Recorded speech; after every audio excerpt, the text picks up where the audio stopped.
উপোস মানেই উপোসের দিন মানেই কিন্তু শরীর ভীষণ দুর্বল হয়ে পড়ে। আর উপোস মানেই সবার আগে যেই খাবারটা আমাদের মাথায় আসে সেটা হলো সাবু। যে কোনো রকম উপোসে সাবুর কোনো বিকল্প হয় না। উপোস মানেই আমরা কিন্তু সাবুটাকে আমাদের খাদ্য তালিকাতে রাখি। জানেন কি সাবু খাওয়া কেন ভালো? সাবু কিন্তু ইনস্ট্যান্ট এনার্জি দেয়। এতে গ্লুকোজের মাত্রাটা অনেক থাকে, যে কারণে ইনস্ট্যান্ট এনার্জি দিতে সাবুর কোনো বিকল্প হয় না। পাশাপাশি হজমের সমস্যা দূর করে, মাংসপেশিকে শিথিল হতে দেয় না, আর মন ভালো রাখে। উপোসের দিনে এই সমস্ত উপসর্গগুলোই আমাদের মধ্যে দেখা যায়। কোনো কাজই করতে ভালো লাগে না, শরীর ভীষণ দুর্বল লাগে, সবকিছুই যেন ভালো লাগছে না। আর হজমের সমস্যা তো থাকেই, গ্যাস হয়ে যায় যেহেতু আমরা অনেকক্ষণ কিছু না খেয়ে থাকি। তাই এই উপোসের দিনে সাবুর মতো ভালো আর কোনো খাবার হতে পারে না।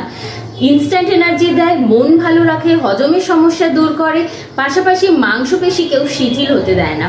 তাই সাবুর কোনো বিকল্প হয় না উপোসের দিনে।